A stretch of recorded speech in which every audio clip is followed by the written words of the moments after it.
नमस्कार, मैं deputy collector Vipin Kumar Dubey Jharkhand cadre में डिप्टी कलेक्टर हूँ और अपने लैंड रेवेन्यू सीरीज के माध्यम से आप लोगों तक जमीन संबंधी जानकारियां पहुंचाता हूँ। आज के इस 16वें लेक्चर में हम इस बात का डिस्कशन करेंगे कि हम अपनी जमीन को कैसे सुरक्षित करें।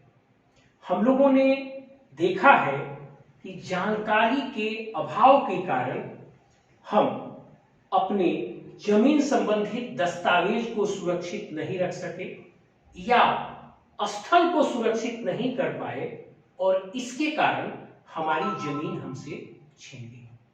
तो आज इस लेक्चर में हम लोग इन्हीं बातों पर केंद्रित करेंगे, इन्हीं बातों पर अपना ध्यान केंद्रित करेंगे कि हम अपने जमीन को कैसे बचाएं। अब देखिए, जमीन को बचाने के लिए हमें दो पक्षों पर ध्यान देना आवश्यक है। पहला, जमीन के दस्तावेज को बचाने पर ध्यान देना है और दूसरा स्थल को बचाने पर ध्यान देना है।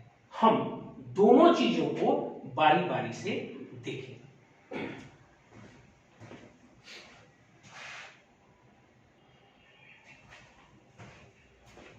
देखिए, पहले हम ये देखेंगे कि जमीन के कौन कौन से दस्तावेज महत्वपूर्ण हैं और किन को सुरक्षित रखना आवश्यक है।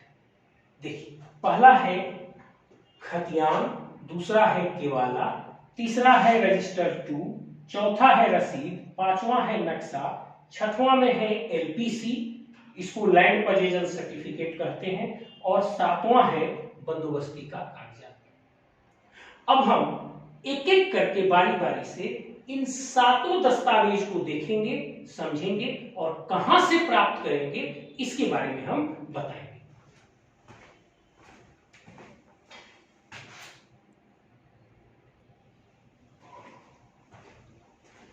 अब देखिए, सबसे पहले हम लोग प्रथम दस्तावेज खतियान के बारे में चर्चा करेंगे। एक्चुअली खतियान ही जमीन का सबसे प्रथम और मूल दस्तावेज है। हम खतियान कैसे प्राप्त करेंगे? तो सबसे पहले हम प्रत्येक जिला कार्यालय में, मतलब डीसी के ऑफिस में एक अभिलेखागार होता है जिसको लोग रिकॉर्ड रूम या रेकर्ड रूम भी कहते हैं। वहां पर जाकर आवेदन देकर आप अपने खतियान का नकल निकाल लीजिए। अब नकल मिलने के बाद आप किसी प्रज्ञा केंद्र में जाकर और झार भूमि के साइट पर, ऑनलाइन साइट पर जाकर और अपने खतियान का वहां से भी प्रिंट ले लीजिए। अब इन दोनों को मिला लीजिए कि जो नकल निकाले थे उस खतियान में और जो प्रिंट निकाले इस खतियान में कोई अंतर तो कहीं नहीं है, दोनों सही तो है ना। और अगर दोनों सही हैं तब आप इनका लैमिनेशन करवा लीजिए।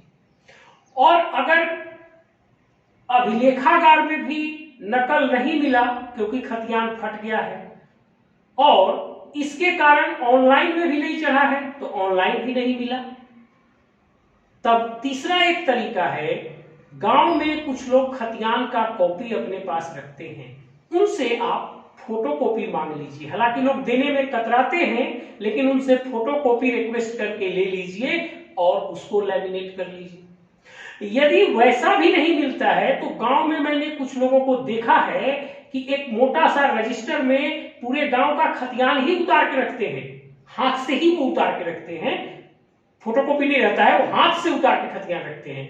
तो आप वहीं से अपने जमीन का फोटो ले लीजिए और उसको लैमिनेट कर लीजिए। हालांकि आपके मन में बात आएगी कि हाथ से उतारे खतियान की क्या वैल्यू है, निश्चित रूप से आप सही कह रहे हैं, लेकिन आगे जमीन विवाद सुलझाने में रेफरेंस के रूप में वो आपको काफी मदद करेगा। तो इस प्रकार से मैं आपको फाइनलाइज करता हूं। पहले आप जिला के अभिलेखागार या रिकॉर्ड रूम से खतियान का नकल निकालिए, उसके बाद झार भूमि के साइट पर जाकर उसका प्रिंट आउट ले लीजिए। अगर यहां से भी नहीं मिलता है तो आप गांव में किसी व्यक्ति के पास होगा तो उससे रिक्वेस्ट करके फोटो ले लीजिए। अगर वो भी नहीं है तो गांव में कुछ लोग उतार के रखते हैं कागज कलम कॉपी कलम से, उसको वहां से आप फोटो ले लीजिए। और किसी भी तरीके से अगर आपको खतियान की कॉपी मिल जाती है तो उसको आप प्रॉपर एक लेमिनेशन करा लीजिए ताकि अस्थायी रूप से आपका एक दस्तावेज क्रिएट हो जाए। अब यदि आप खतियानी रैयत के वंशज हैं, मतलब जो जमीन आपके पास है वो आप ही के पूर्वज के नाम पर खतियान में था, तब तो कोई दिक्कत नहीं है, क्योंकि खतियान से सीधे वो रजिस्टर 2 में आ जाएगा और रजिस्टर 2 से आपको रसीद कटना शुरू हो जाएगा। लेकिन यदि आप खतियानी रैयत के वंशज नहीं हैं, तब जमीन प्राप्त करने का दूसरा तरीका होता है खरीदगी केवाला से जमीन प्राप्त करना। और यदि आप खरीदगी केवाला से जमीन प्राप्त किए हों, तब अब एक दूसरा महत्वपूर्ण दस्तावेज होता है केवाला। अब आपको केवाला से संबंधित कागजात को सुरक्षित रखना है।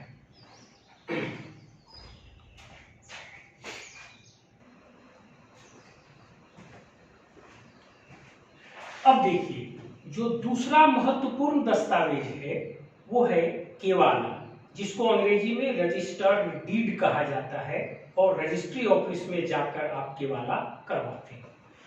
तो यदि आप खतियानी रैयत के वंशज नहीं हैं तो आपको केवाला के माध्यम से अर्थात रजिस्टर्ड डीड के माध्यम से प्राप्त होता है।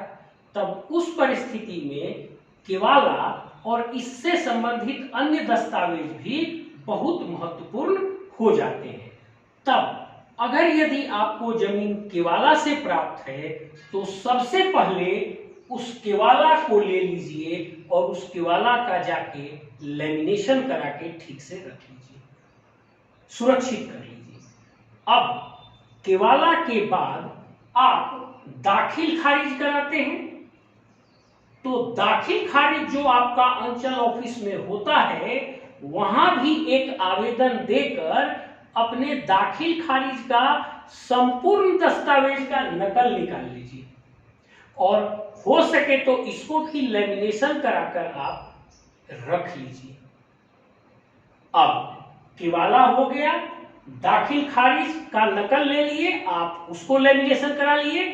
अब इसके बाद दाखिल खारिज होने के बाद एक शुद्धि पत्र जारी होता है और ये बहुत ही महत्वपूर्ण दस्तावेज है। शुद्धि पत्र भी बहुत महत्वपूर्ण दस्तावेज है क्योंकि इसमें जमीन का खाता और प्लॉट, रकबा और चौहद्दी स्पष्ट रूप से लिखा होता है। इसलिए आप इस शुद्धि पत्र को बहुत ही हिफाजत से लेमिनेशन करा के और सुरक्षित रखें। अब इसको मैं समराइज करता हूं। अगर आपको जमीन केवाला से मिली है तो पहले आप केवाला के कागज को लेमिनेशन करा के रखिए, फिर दाखिल खारिज जो आपने कराया है उसका नकल निकालिए और उसको लेमिनेशन करा के रखिए, और फिर अंत में एक शुद्धि पत्र जारी होता है।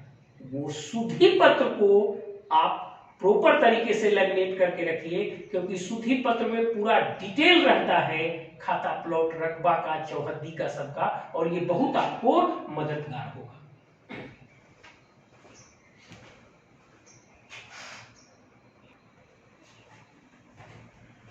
अब देखिए, तीसरा महत्वपूर्ण दस्तावेज है आपका रजिस्टर 2, जिसको जमाबंदी रजिस्टर भी कहते हैं, और इसी रजिस्टर से आपका लगान रसीद कटता है और इसी में चढ़ाया जाता है कि आपने कब कब लगान रसीद कटाया।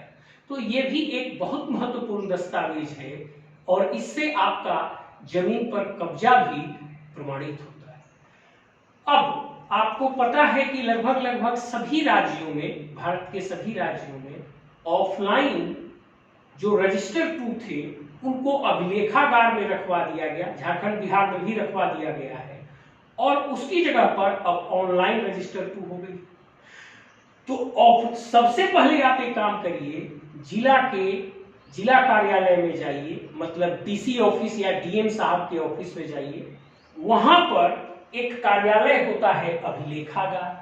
उस जिला अभिलेखागार में अपने जमीन के रजिस्टर टू का नकल के लिए आवेदन दीजिए और रजिस्टर टू का नकल ले लीजिए। इससे पता चल जाएगा कि रजिस्टर टू में आपकी जमीन कब से चढ़ी हुई है और कब रसीद कटी हुई है। दूसरा, अब फिर आप झाड़ भूमि के साइट पर जाइए और अपना रजिस्टर टू को ऑनलाइन से प्रिंट कर लीजिए और दोनों को मिला लीजिए। दोनों में कहीं कोई त्रुटि तो नहीं है, अगर त्रुटि है तो अंचल ऑफिस में जाके सुधरवा लीजिए और फिर इसके बाद इन दोनों दस्तावेज को आप लैमिनेट करके रख लीजिए। मतलब रजिस्टर टू का ऑफलाइन नकल जो आपने अभिलेखागार से निकाला और ऑनलाइन प्रिंट आउट जिसको आप झाड़ भूमि से लिए, इन दोनों को लैमिनेशन कर लीजिए। अब एक और महत्वपूर्ण दस्तावेज आपके पास हो गया।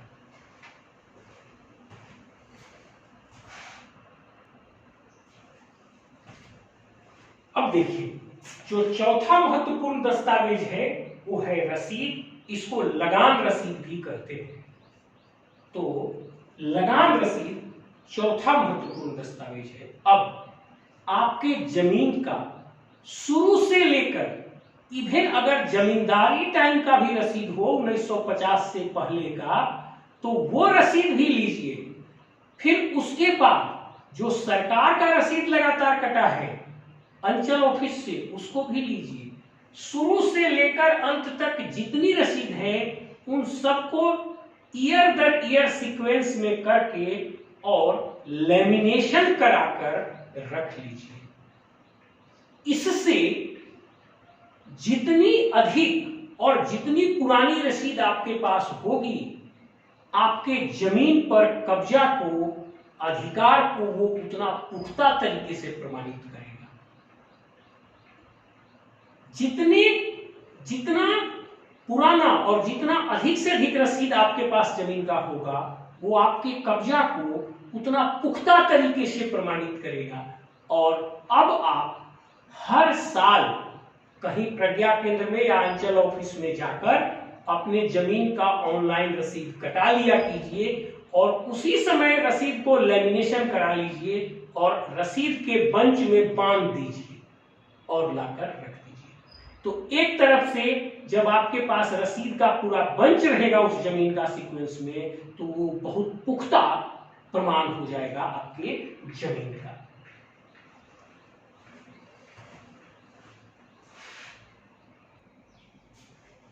अब जो पांचवा महत्वपूर्ण दस्तावेज है वो है आपका नक्शा।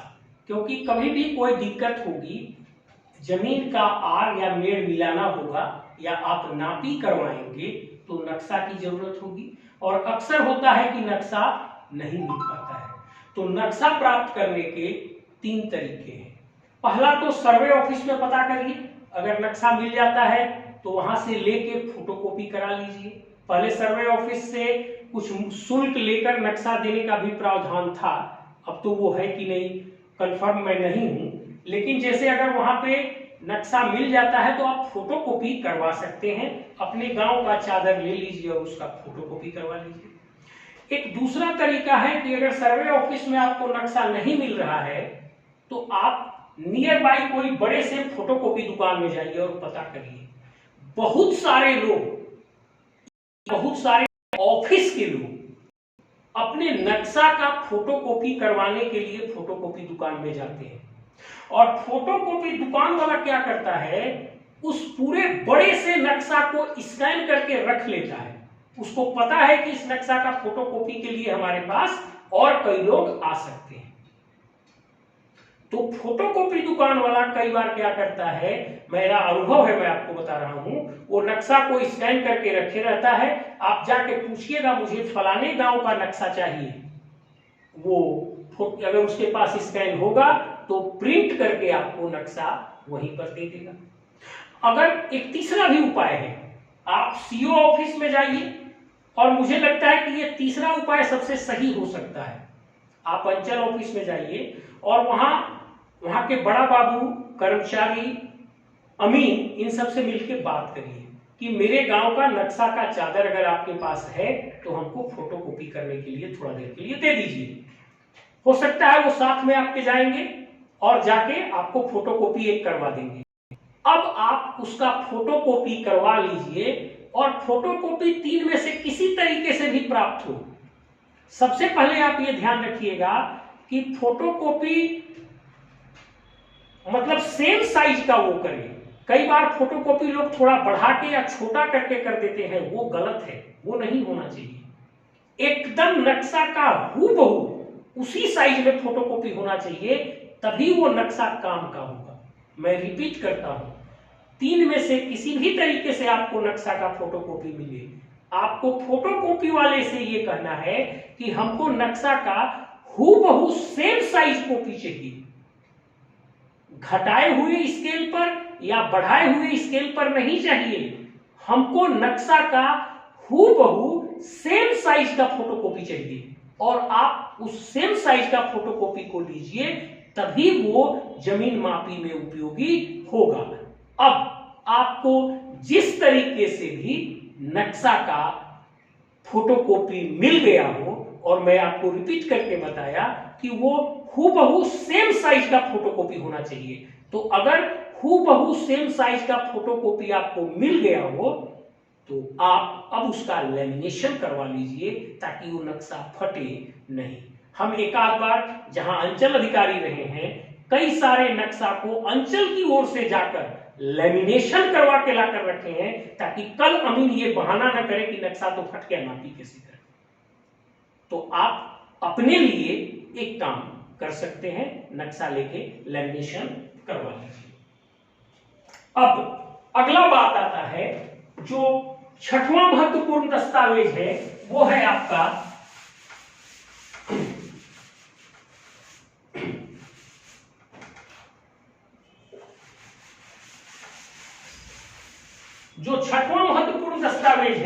वो आपका है एलपीसी।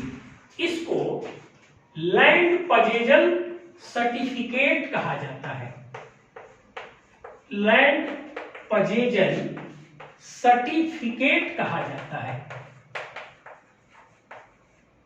लैंड पजेजन सर्टिफिकेट, या हिंदी में इसको भू धारण प्रमाण पत्र कहा जाता है।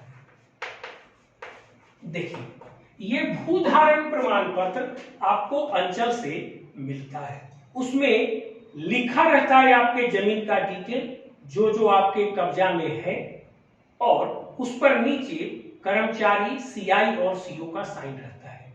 ये बात प्रमाणित करता है कि ये जमीन आपकी कब्जा की है, आपके पास है। तो आपको करना ये चाहिए कि हर 1, 1.5 या 2 साल के बाद जाकर आप अंचल कार्यालय में एलपीसी के लिए अप्लाई करें और तत्काल एलपीसी ले लें, और उस एलपीसी को लैमिनेट करा के रखते चले जाइए। इससे कभी भी कोई विवाद उत्पन्न होगा तो आप बता सकते हैं कि ये देखिए, लगातार अंचल ऑफिस ने हमको एलपीसी जारी किया है, अगर ये जमीन मेरे कब्जे में मेरे पास नहीं थी तो ये एलपीसी हमको कैसे मिला। तो आपको हर साल या 1.5-2 साल पर अंचल ऑफिस जाकर अपने जमीन का एलपीसी लेना चाहिए और उस एलपीसी को लैमिनेट करा के अपने पास रख लेना चाहिए। अब 7वां चीज है बंदोबस्ती। हम क्यों इस बंदोबस्ती के पेपर को इसमें लगाए हैं, ये आपको समझाने का प्रयास करते हैं। जब जमींदार जा रहे थे, 1947 में भारत आजाद हुआ, 1950 में बीएलआर एक्ट आया। बीएलआर एक्ट आया, इसी को जमींदारी उन्मूलन कानून कहते हैं। इसी को जमींदारी उन्मूलन कानून कहते हैं। और इस कानून के आने के बाद जमींदार चले गए और उनकी जगह पर सीओ अंचल अधिकारी आ गए। 1947 में भारत स्वतंत्र हुआ। 1950 में बिहार लैंड रिफॉर्म एक्ट मतलब बिहार भूमि सुधार कानून बना। इस कानून का मूल उद्देश्य था जमींदार को हटाना और जमींदार के जगह पर सीओ जैसे पदाधिकारी को लाना। इसीलिए इस कानून को जमींदारी उन्मूलन कानून के नाम से भी लोग जानते हैं। तो जब जमींदार जाने लगे 1950 के आसपास, तब वे कई लोगों को सरकारी जमीन की बंदोबस्ती करके गए। अब अगर आपके पास गैर मजरूआ खास जमीन है, जिसको कि सरकारी जमीन कहा जाता है, जिस जमीन की बंदोबस्ती की जाती है, यदि आपके पास वो जमीन है तो आपको ये जरूर कंफर्म करना चाहिए कि वो जमीन बंदोबस्ती कैसे हुई थी, किसको हुई थी। यदि आप ही के परिवार को हुई थी तो अति उत्तम। यदि वो जमीन आप ही के पूर्वज को बंदोबस्ती में मिली थी और अब लगातार रसीद आपकी कट रही है तो बहुत अच्छी बात है। आप पता करिए कि जमींदार जिस बंदोबस्ती पेपर से हमारे पूर्वज को जमीन दिए थे, वो बंदोबस्ती का कागज कहां है। ये बहुत जरूरी कागजात है। अगर आपके पास गैरमजरूआ खास जमीन का रसीद करता हो, अगर गैरमजरूआ खास जमीन का रसीद आपके पास करता हो तो और वह जमीन आपके पूर्वज को जमींदार ने बंदोबस्त किया है, तब आप जमींदार के द्वारा की गई उस बंदोबस्ती के पेपर को जरूर खोजिए और निकालिए और उस बंदोबस्ती के पेपर को उपार्जित करके लैमिनेट करके रख लीजिए। इतना ही नहीं, जब जमींदार बंदोबस्ती किया होगा तो आपको जमींदारी रसीद भी निर्गत किया होगा, तो उस जमींदारी रसीद को भी लैमिनेट करा लें। तो इस प्रकार से अगर आप बंदोबस्ती का कागज और जमींदारी रसीद को भी प्राप्त कर लेते हैं, लैमिनेशन करके रख लेते हैं, इतने सारे दस्तावेज अगर आप रख लेते हैं तो लगभग ये मुकम्मल हो जाते हैं आपके दस्तावेज। यहां पर एक बात और मैं कहूंगा, अगर आपके क्षेत्र में नया सर्वे हो रहा हो, जैसे कई जगहों पे अभी झारखंड या बिहार में सर्वे हो रहा है, तो यदि नया सर्वे हो रहा हो आपके एरिया में तो एक बात का ख्याल रखिएगा, जो बंडा पर्चा आपको दिया जाता है उसमें जरूर मिला के देखिएगा कि आपकी सभी जमीन को बंडा पर्चा में चढ़ाया है कि नहीं, कहीं कोई जमीन छोड़ तो नहीं रहा है।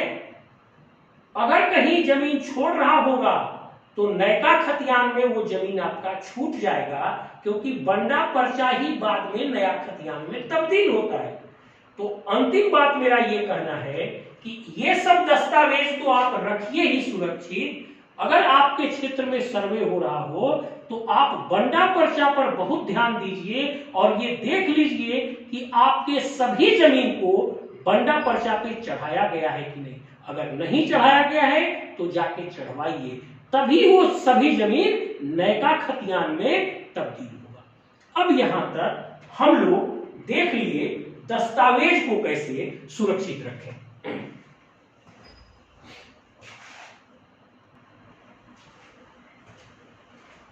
अब देखिए, जमीन को सुरक्षित रखने का जो दूसरा पक्ष है, जो पार्ट बी है, वो है स्थल पर कब्जा को सुरक्षित रखना। इसके लिए जो सबसे पहला जरूरी चीज है, आप हमेशा अपने जमीन पर विजिट करते रहिए। आप हमेशा अपने जमीन पर जाते रहिएगा, सप्ताह दिन में, 10 दिन में, महीना दिन में, तो लोगों को ये ध्यान में रहेगा कि हाँ, ये अपने जमीन को देख रहे हैं। दूसरा, किनारे पर आप पत्थर या पेड़ लगा सकते हैं, पत्थर रख सकते हैं, बड़ा चट्टान, या पेड़ लगा सकते हैं, इससे भी आपका सीमाना शिनाख्त होता है। अब नया तरीका यह है कि आज मोबाइल से किसी भी जगह का आप अक्षांश देशांतर ले सकते हैं। साउथ इंडिया में कई राज्यों में इसी आधार पर नक्शा और नापी का काम होने लगा है। अभी झारखंड बिहार में नहीं शुरू हो पाया है, प्रयास उसी दिशा में डिजिटलाइजेशन की हो रही है और सरकार ने डिजिटलाइजेशन की दिशा में बहुत प्रयास किया है, बहुत काम किया है और थोड़ा और करना बाकी है। तो आप कई ऐप हैं जिससे अपने जमीन के कोना का अक्षांश और देशांतर नोट कर सकते हैं। आम आदमी आप नहीं समझ पाइएगा, आपके घर में कोई भी लड़का चौथी पांचवी तक पढ़ा होगा तो वो समझ जाएगा कि आप जहां खड़े हैं इस जगह का एग्जैक्ट बिंदु का अक्षांश और देशांतर लोकेशन नोट हो जाएगा। तो आप अपने जमीन के कोना का अक्षांश देशांतर नोट कर लीजिए, ताकि कल आप आके वहीं पर मोबाइल लेके खड़ा होइएगा, आपको बता देगा कि आप अपने जमीन पर, अपने कोना पर खड़े हुए कि नहीं। तो आप अक्षांश देशांतर नोट कर लीजिए अपने कोना का मोबाइल ऐप से। अब एक चौथी बात है, अगर इसके बावजूद भी कोई आपके जमीन को दबा रहा है या कब्जा करने का प्रयास कर रहा है, तो आप तुरंत एक लिखित आवेदन अंचल अधिकारी को दीजिए। देखिए, जमीन के मामले में किसी भी चीज की शुरुआत माई बाप जो कह लीजिए वो अंचल अधिकारी से होता है। अक्सर लोग थाना पहले दौड़ कर जाते हैं और थाना लाचार हो जाता है, क्योंकि न तो थाना के पास ऑथोरिटी होती है जमीन की, न ही थाना के पास जमीन का कागजात होता है। इसलिए अगर आपके जमीन पर कोई कब्जा का प्रयास कर रहा है तो पहला लिखित आवेदन आप अंचल ऑफिस सीओ को दीजिए, उसके बाद अब आप थाना को दीजिए। और सही तरीका तो ये है कि आप आवेदन अंचल को देंगे, आप आवेदन सीओ साहब को देंगे और सीओ साहब स्थल पर कर्मचारी सीआई और अमीन को भेजकर रिपोर्ट मंगाएंगे, और रिपोर्ट अगर सही पाया गया कि आपके जमीन को कोई कब्जा रहा है तो उस रिपोर्ट को लगाते हुए वो थाना को सीओ साहब लेटर लिखेंगे कि इनका जमीन है, दूसरे व्यक्ति के द्वारा कब्जाने का प्रयास किया जा रहा है, आप इस पर प्रॉपर कार्रवाई करें। या ये भी कर सकते हैं सीओ साहब कि उस जमीन पर 44 लगाने के लिए एसडीओ साहब को लिख सकते हैं। और ये जो अभी मैं बात कह रहा हूं, इन कागज को बहुत हिफाजत से रखिएगा, इन कागज को बहुत हिफाजत से रखिएगा। मैं अपने अगली क्लास में बताऊंगा एक चीज, एडवर्स पोजीशन। एडवर्स पोजीशन का मतलब होता है कि अगर कोई आदमी आपकी जमीन पर 12 साल से शांतिपूर्वक दखल करके बैठा है और आप उसका विरोध नहीं कर रहे हैं, तो वो जमीन ही उसकी हो जाएगी, भले आपका रसीद करता हो। 12 साल से अगर जमीन पर किसी का कब्जा हो और आप विरोध नहीं कर रहे हैं, तो भले रसीद आपकी कटती हो, जमीन उस कब्जे वाले आदमी की हो जाएगी। तब आप कोर्ट में जाकर कैसे प्रमाणित करिएगा कि नहीं भाई मैंने तो विरोध किया, ये तो जबरदस्ती मेरा जमीन हथियाए हैं। उसका यही तरीका है कि जब आप अंचल में दरखास्त दीजिएगा, अंचल जो भी कार्रवाई करेगा थाना को भेजेगा, इन सभी कागज का फोटोकॉपी करा करा के और लेमिनेशन करा के रखिए, ताकि अगला आदमी यदि बलपूर्वक आपकी जमीन पर 12 साल तक कब्जा करके और कल कोर्ट में चढ़ जाए कि नहीं तो 12 साल से मेरा कब्जा है, हम अब ये जमीन हमारी हो गई, तो आप वहां कह सकते हैं कि ये 12 साल तक शांतिपूर्वक कब्जा नहीं है, ये बलपूर्वक कब्जा है और हमने लगातार इसका विरोध किया है। प्रशासन या व्यवस्था की फेल्योर की वजह से जबरदस्ती कब्जा किए हैं, मैं शांतिपूर्वक इनको कब्जा नहीं होने दिया हूं, और तब आपकी जमीन छीनने से बच जाएगी। नहीं तो अगर आप विरोध नहीं करते हैं या विरोध किए और ये सब कागज आप फेंक देते हैं कि क्या होगा, सीओ को दिया हुआ कागज आपको अंदाजा ही नहीं है कि वो कितना बड़ा काम कर जाएगा आपके लिए भविष्य में। वो कोर्ट में एक दिया हुआ आवेदन, सीओ को दिया हुआ एक आवेदन जब आप कोर्ट में प्रस्तुत कीजिएगा कि मेरे जमीन पर जब कब्जा हो रही थी तो मैंने सीओ साहब को आवेदन दिया है और व्यवस्था की फेलियर से मेरी जमीन पर कब्जा हुई है, बस उतने में सामने वाले का हार हो जाएगा और जमीन आपकी बच जाएगी। यह बात आपको ध्यान रखना है कि जैसे ही आपके जमीन पर कोई कब्जा करने का प्रयास करे इलीगली, आप तुरंत सीओ को आवेदन दीजिए और किसी न किसी तरीके से उसका रिसीविंग लीजिए, उसको लैमिनेट कराइए। सीओ जो कार्रवाई करते हैं, थाना को देते हैं, वो आदेश देते हैं सीआई और कर्मचारी को स्थल जाने के लिए, इन सभी कागजात का नकल या फोटोकॉपी सुरक्षित रखिए लैमिनेट करके, ताकि इन फ्यूचर सामने वाला आदमी कब्जा के आधार पर जमीन छीन नहीं पाएगा। क्योंकि कब्जा के आधार पर क्योंकि एडवर्स पोजीशन 12 साल तक शांतिपूर्वक कब्जा पे होता है। यदि आप विरोध कर दिए तो शांतिपूर्वक कब्जा हुई है तो उसका जमीन नहीं हो पाएगा, आपकी जमीन आपके पास रह जाएगी। तो जब भी आपके जमीन पर कोई बलपूर्वक कब्जा करने का प्रयास करे तो आप सीओ को आवेदन दें और जितनी भी कार्रवाई कर रहे हैं सीओ, इन सबका एक नकल और फोटोकॉपी हिफाजत से रखें, ताकि फ्यूचर में कोई आदमी आपके जमीन को कब्जा के आधार पर छीन नहीं पाएगा, क्योंकि आपने विरोध दर्ज किया तो वो जमीन आपके पास रह जाएगी।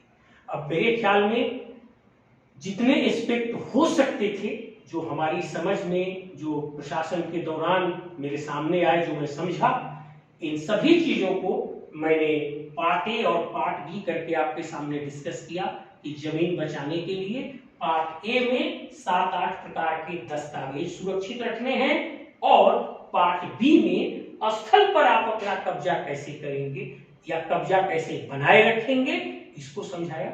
मेरे समझ से इतनी चीजें करने पर आपकी जमीन कभी नहीं छीन सकती, और अगर इतनी बुद्धिमानी से लोग अपने जमीन को बचाए होते तो आज इतना लिटिगेशन और विवाद ही नहीं। बहुत बहुत धन्यवाद। यदि आप मेरे प्रयास को प्रोत्साहित करना चाहते हैं, मुझे प्रोत्साहित करना चाहते हैं, तो जरूर लाइक कीजिएगा, सब्सक्राइब कीजिएगा और अपने लोगों को जरूर ये वीडियो भेजिएगा ताकि वे भी अपने जमीन को सुरक्षित कर सकें। Thank you.